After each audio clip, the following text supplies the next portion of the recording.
Semana do Meio Ambiente, eu quero te convidar para olhar junto comigo para a história de um ecologista global, José Lutzenberger.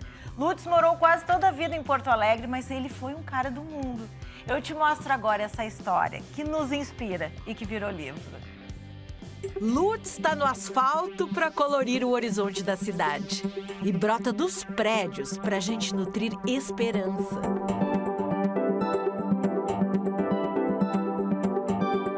Lutz está no recorte da imensidão das pedras, mora nos detalhes do paisagismo que ele mesmo criou para o Parque da Guarita.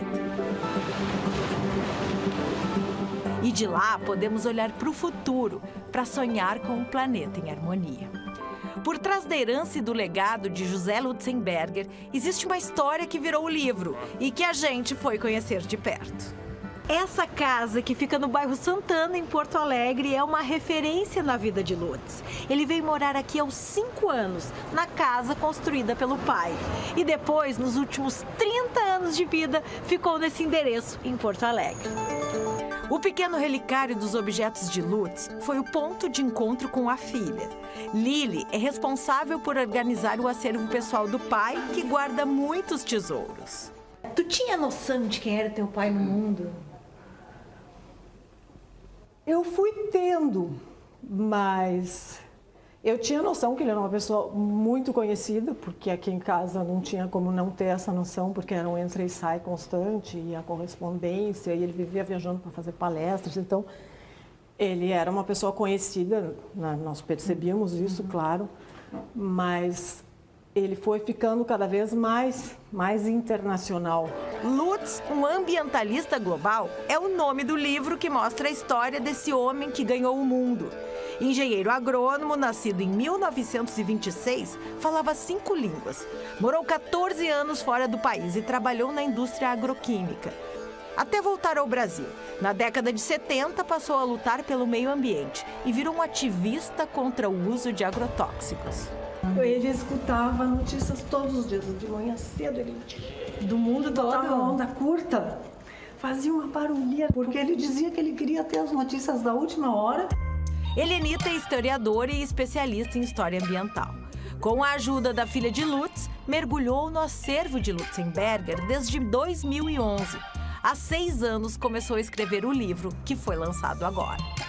Ele foi o ambientalista brasileiro de mais renome, que mais teve esse trânsito internacional, né? Então, assim, também considero ele como um mediador. Então, ele mediava, né, as questões ambientais entre o Brasil e o exterior, os países, principalmente europeus, né, Estados Unidos, entre outros, né? Nas páginas do livro, os segredos e detalhes da vida desse ecologista pioneiro. Um cara que conhecia cientistas e autoridades do mundo todo. O ativista participou da fundação da Agapan em Porto Alegre, entidade que já completou 50 anos. O primeiro movimento ambientalista do Brasil surgiu na capital e foi fundado ao lado de vários pioneiros da causa do meio ambiente. Eles fundam a Agapan em abril de 1971 e é ali que ele realmente se torna ambientalista, né? Escreve o primeiro texto, que é maravilhoso, a primeira palestra dele, que é Por uma Ética Ecológica. Durante a pesquisa, a autora nos carrega para esse recanto sagrado. O Rincão Gaia é um espaço criado pelo ecologista em Pantano Grande. Um pequeno paraíso para olhar para as possibilidades de uma agricultura livre de agrotóxicos. Essa luta, ela se torna uma luta em defesa, então, de um outro modelo de agricultura, que é a agricultura ecológica, que ainda não se usava o termo agroecologia, mas que é uma das, já era nessa linha, né, de não usar métodos naturais, não usar esses produtos químicos. Durante a vida, Lutz foi secretário nacional do Meio Ambiente entre 1990 e 1992. Foi um homem livre e corajoso que morou num parque em Brasília. Um visionário que nos deixou em 2002 e hoje teria 96 anos.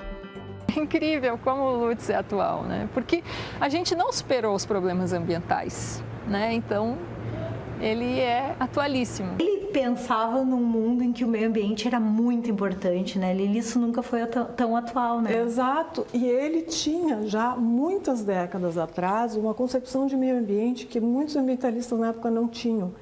Ele não estava preocupado só com a biodiversidade animal, vegetal, com uma paisagem aqui, outra ali. Ele estava preocupado com o todo, com a sobrevivência do planeta como um todo, porque ele sabia que isso era importante. Tem que preservar o todo. Um cara do mundo, né? Um cara do mundo, um visionário. Quanta coisa boa ele fez aí, né? Deixou aí de legado pra gente. Que legal que agora tem esse livro pra gente poder reviver toda essa história. Orgulho desse cara, né? Muito, muito, muito mesmo.